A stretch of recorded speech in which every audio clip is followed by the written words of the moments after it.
World Woodchopping Champion and Tasmanian icon, David Foster, in the driver's seat.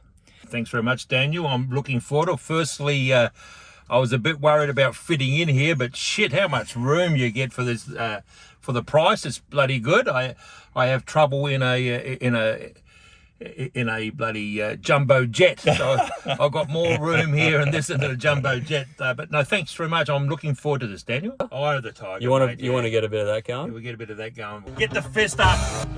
You can do this, David. Yes, another world title today.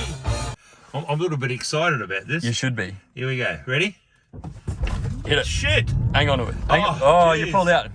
I pulled out. It frightened the shit out of me. You want to have another go? Just pull up again. That frightened the shit. You're totally fine. This car is super safe, and as soon as you get to 100, that gives me a bloody. That nearly give me a heart attack. I nearly got whiplash. Holy shit! You're prepared for it now. Jesus, I wasn't prepared for that. You want me to count you in? I wasn't prepared for that. Yeah, okay. 3, 2, 1. Hang on to it. Hang on to it. Oh, it's making me feel giddy. Holy shit. That was a sensation that I've never had before. It just felt like my head was going haywire. Yeah. Holy shit. That's like a G-force. Yeah. It's definitely at least 1 G pushing you back there. Bullshit. There was 15 G's, I reckon. Hey, mate, I'm 170 kilos, and I tell you what, that pushed me back in that seat here. Yeah. That was just unbelievable. I could not. I actually felt.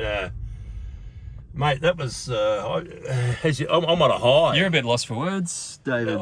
Mate, I am. Just let your foot off. Let your foot off. And now hit it again. Oh. It makes you feel giddy. Yeah. I actually feel. Like a roller coaster, isn't it? Yeah. Well, you see, I'm not one for roller coasters either. I got my thrills out of chopping blocks very quickly, but that I'm amazed. I'm seriously amazed. I've had V8 cars in the past, but it never had the pickup like that. That's just. And you feel totally in control, yeah? You feel solid in the road, yeah? Yeah, and I think I'm getting probably a little bit more used to it now. Yeah. As well. I think that original shock of my brain not ticking. My brain wasn't ticketing.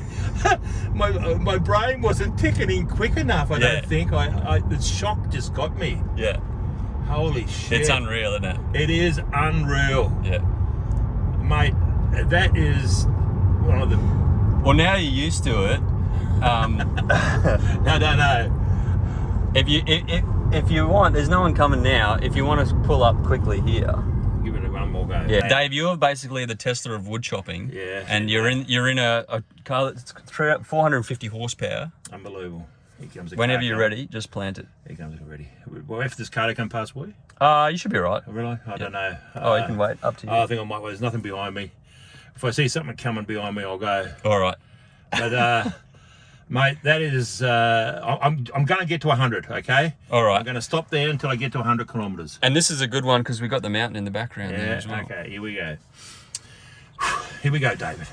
3, 2, 1, go. There you go. Oh, far out. That takes some mate, I tell you what, that's a buzz. Yeah. That is a real buzz, let me tell you. I bet I look shit frightened there. No, you're good. You're good. Oh, what a terrible day to spend sitting in this beautiful car. It's just magic. In some of the beautiful scenery. There's Mount Roland there now. Look at that beautiful mountain there. And you can feel you don't even actually need the brake. No, it's actually braking itself. I've taken the foot off the throttle and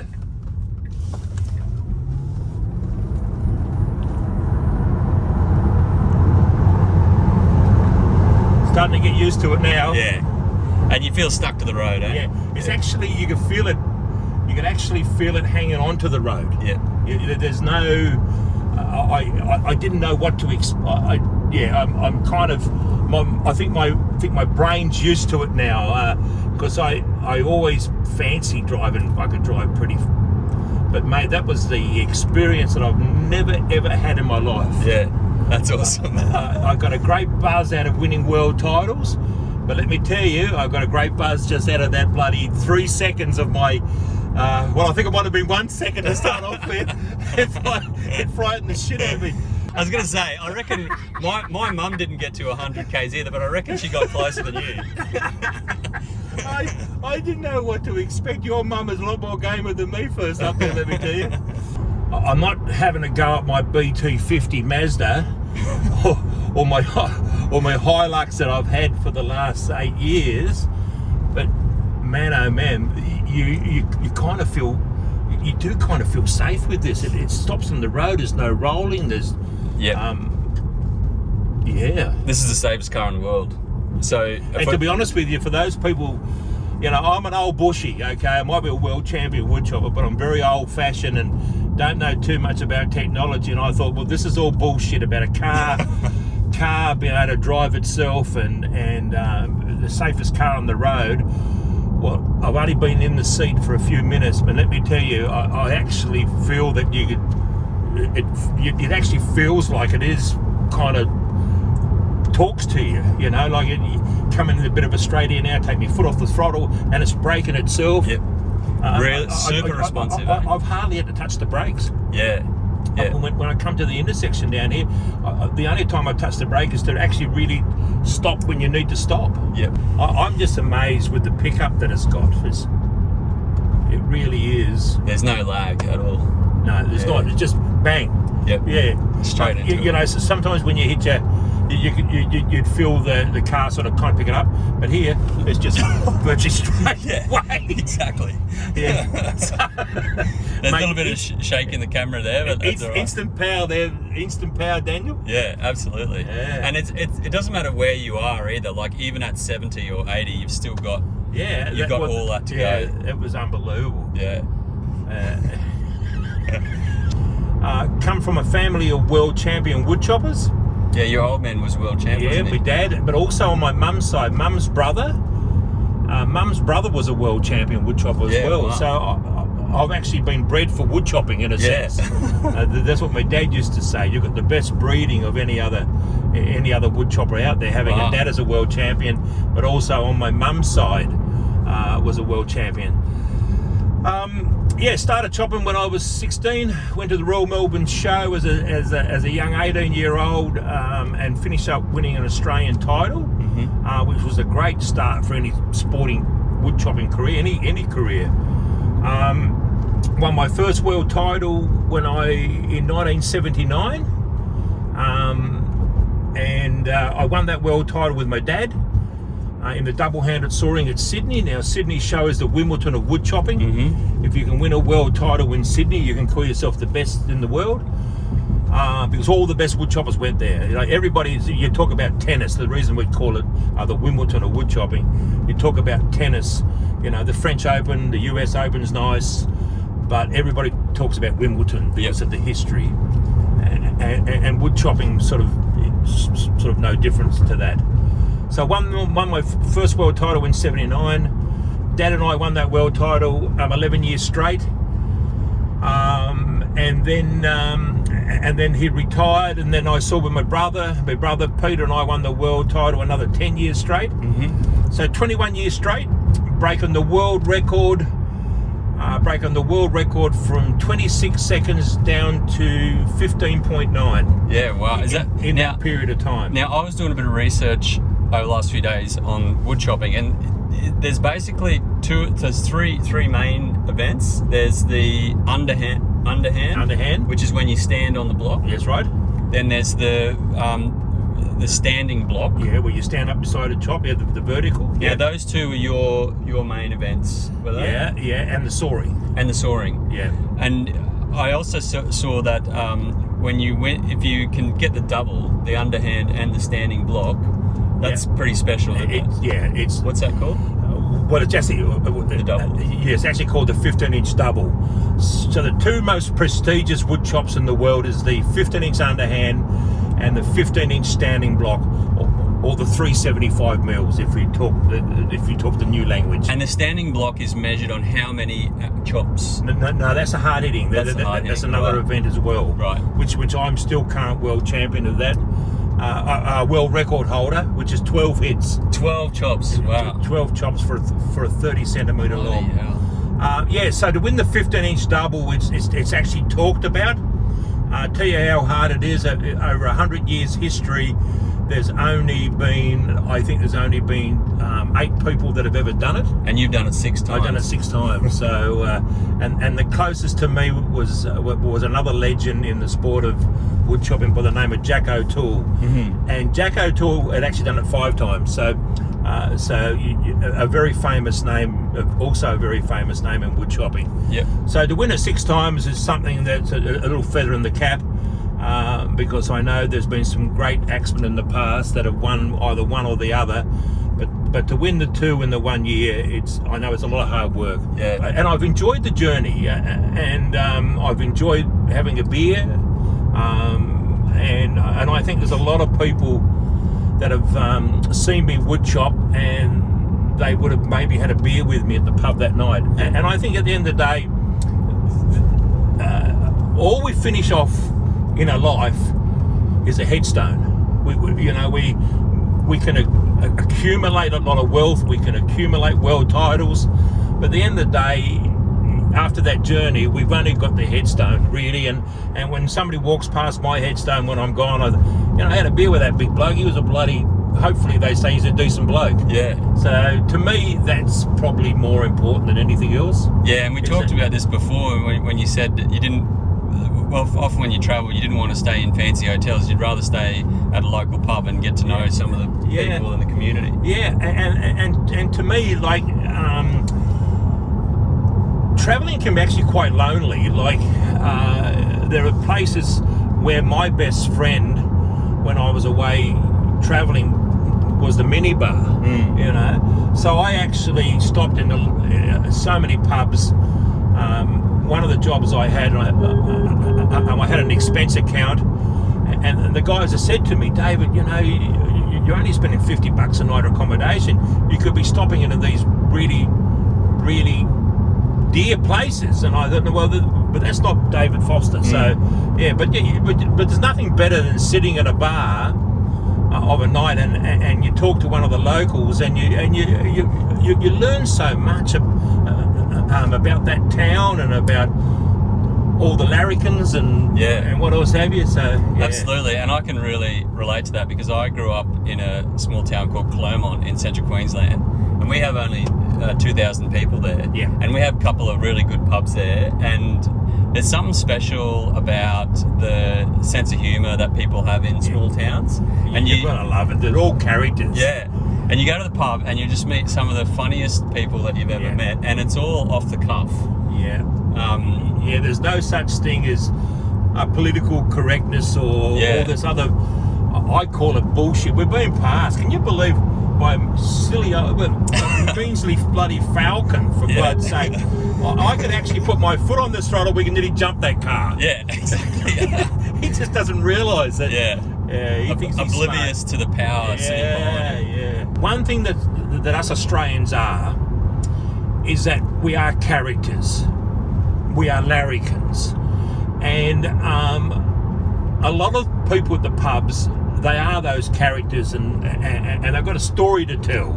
And it really is great being able to sit down and catch up with the locals and stuff. And so that's what I've really have enjoyed with my whole career. And of course, being the world champion, people kind of like having a chat to you, because at the end of the day, it's been a privilege and it's been an honour to be able to compete in a sport and to be able to win a world title.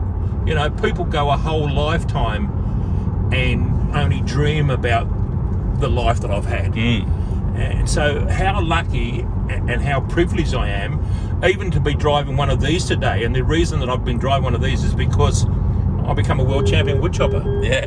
So therefore, it's telling me that I'm a shit driver as well.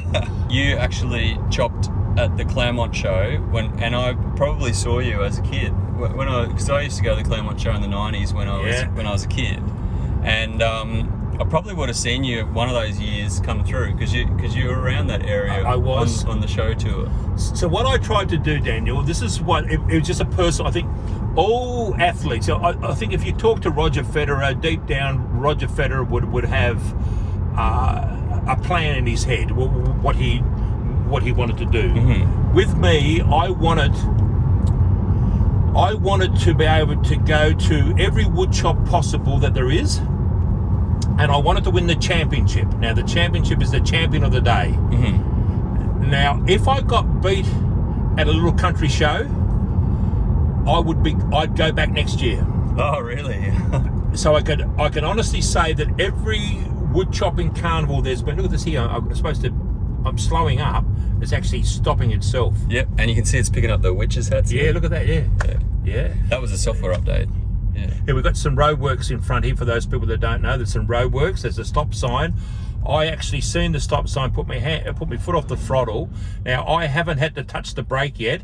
We're down to 5 kilometres, and there's just this stupid Ford that tried to pass us, or did pass us. So,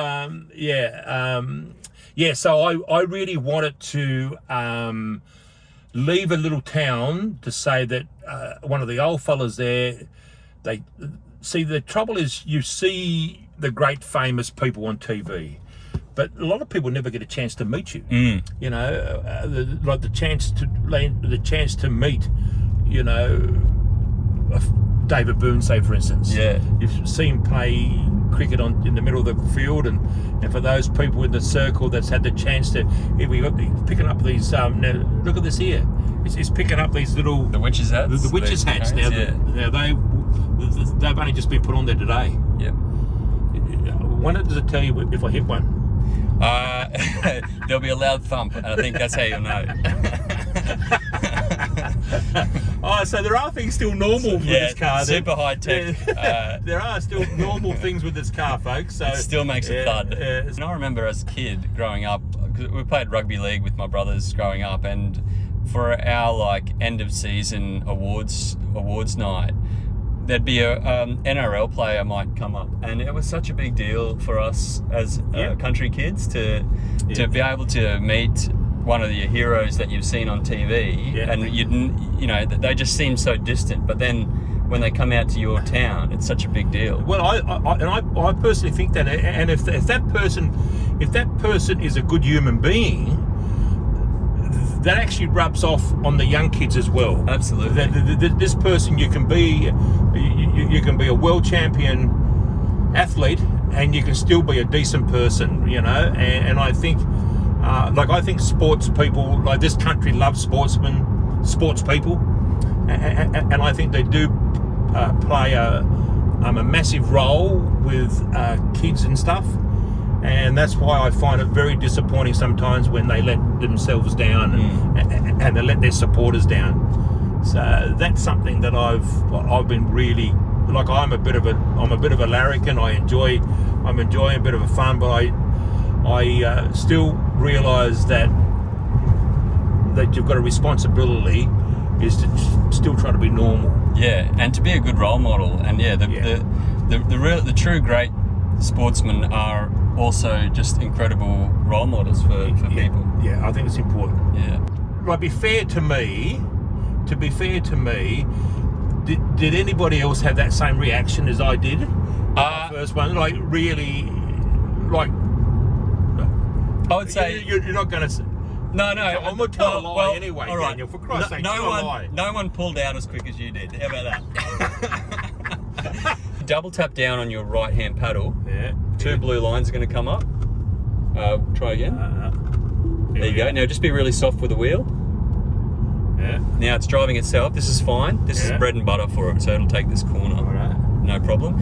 And as I was saying before, if you want to take it out, you can hit the brake, you can hit the paddle up, or you can just turn the steering wheel. I'm not going to touch the steering wheel now. Every now and then it'll prompt you just to give it a little tiny force. That's it. Now let it go. Let go. This is fine. This is fine. Okay. Yep. How's that feel? Bit weird? So far, thank you. Yeah, this corner here might feel a bit weird. It'll warn you if it wants you to take over. It'll warn you.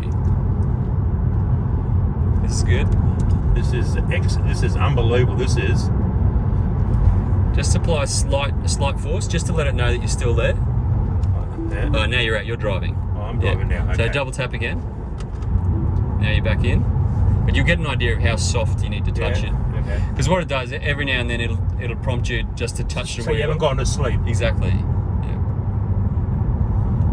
This is. This is. Yeah, look at that.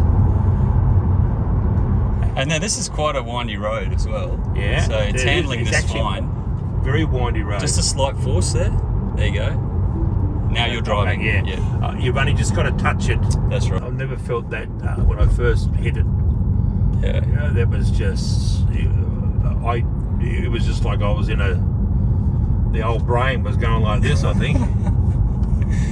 Yeah. I wasn't expecting. I don't think I was expecting as quick and as fast as it happened. To be honest with you, it was bang. It was just, you know, when you drove V8, you know, when you drove cars that maybe, you know, you get up to 120 and 130. It sort of takes a while to get there, but when you hit this here, bang, it's just instant power. Yeah, and that's something I've said a lot over the last few months is you can watch as many YouTubes of people's reactions to this as you like, but you'll never actually understand what it's like until you're in the driver's seat, until you're actually in control. Yeah, we're coming into my home, so thank you. I know we're going to go in and have a look at this, but have a look at some of my trophies, but I really have learned something today. Yeah, fantastic. I'm really glad you enjoyed it, and I've really enjoyed the chat as well, David. It's been really great.